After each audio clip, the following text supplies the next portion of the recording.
Hello and welcome to Affinity. I'm going to capture the main colors within this image and then apply them to another image in a kind of color grading exercise. I'm going to use the gradient map to help me do that and some interesting techniques which you'll see along the way.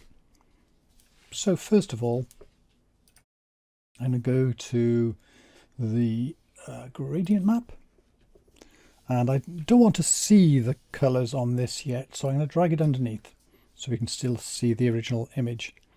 Let's take the middle out for now. Anyway, so what I'm going to do is start with the darks. Now I want to find a color in here which is dark, and I could sort of take one here and go, I think there's one in here or something like that. But to be a bit more accurate, and they'll become useful later on as well, I'm going to go along and put in a threshold. And then when I drag this down, I can see that the last areas to remain dark are the areas which are where it's the darkest part of the image.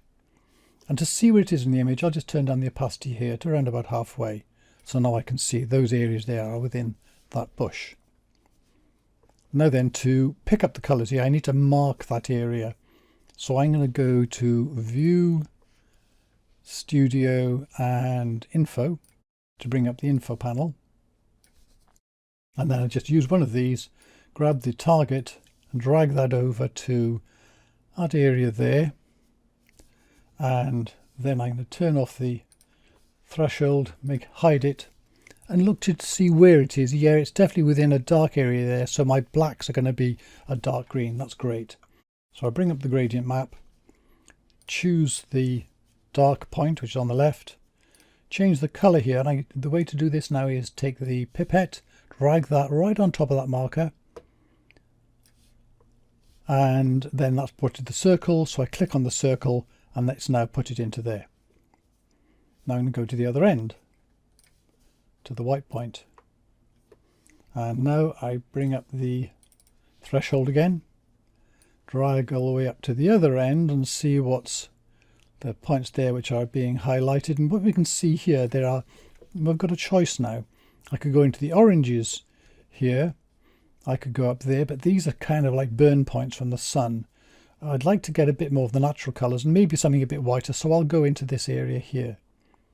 So I'll just drag my point over into there, and then I will turn off the threshold layer, bring up the gradient map, make sure I got the right hand one selected, click on that, drag the pipette up to just over the little crosshairs so it comes into the circle, click on the circle, and now I've got the basic end-to-end one. It's not quite black and white, which is great because that's part of the colour process.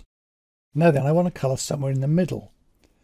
So because I'm adding points now, so I'll click on one here. So I want that point there, or in that region. And so I now go back to the threshold again, turn on the threshold, double click this, and I'm going to go around to the middle here, somewhere around the middle here, for the middle colour, and I'm just wave it up and down and see what's changing.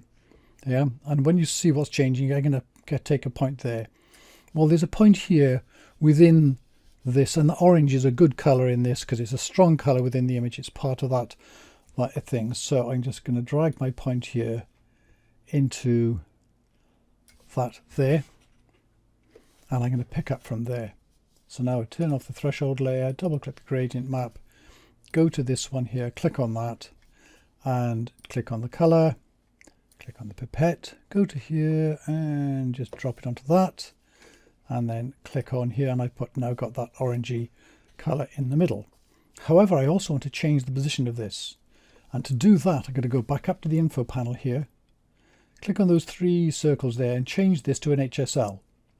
Now I've got a luminosity here of 47. I just need to make sure that this point here is the same, so I change that to 47.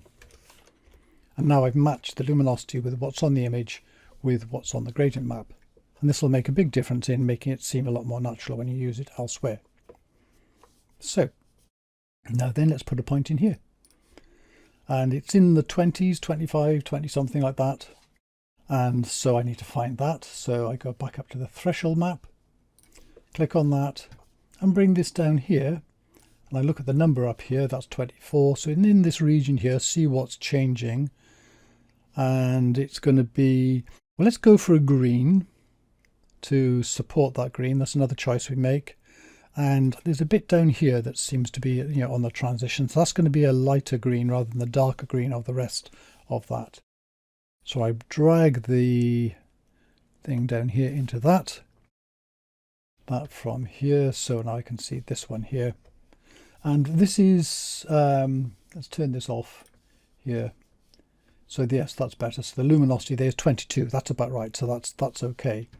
So now I'm going to double click on the gradient map, click on that, click on the color, drag the brush over to that, and click on the circle. So that brings up the green, and then position it there. It's 21. It's pretty close, but it's want to get to 22. So I change that to 22.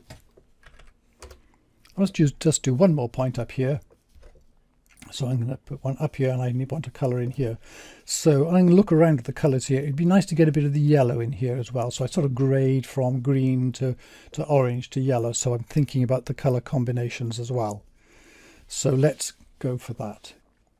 So I'm going to bring up the threshold here, bring this up so it's nearer the 75% mark up here, and look at the colour choices I got here. Well, there's some yellow down here. A lot of the yellow is a darker one, because if I chose from in there, it would be so close to the orange in terms of luminosity, you get banding in the picture. So now I'm going to go to one of those down there. So I'm going to drag my marker point down to here. That'll do. Then turn off the threshold, bring up the gradient, make sure I've got that point there selected, and I can map this at any time. So that's L is 68, so I can say position there is 68. And then take the color here and drag the pipette down to over that point there, and click on the circle, and that's positioned that there. So the luminosity of these are matching the luminosity of the picture. I could do more if I wanted to, but that looks like a reasonable set as well. And I can always go in and change them later as well if I'm not too keen on them. But what I can do now is take this. I can hit Control C, go to another picture, and put Control V in. And there we go. Now we've put in that picture. I've got that color grading from the other one. See the shadows there are green. I've got a lot of those oranges and yellows. And I can turn down the opacity with this to suit. So I've just got that tinting in there that matches the other picture. That's it. And thank you very much for watching.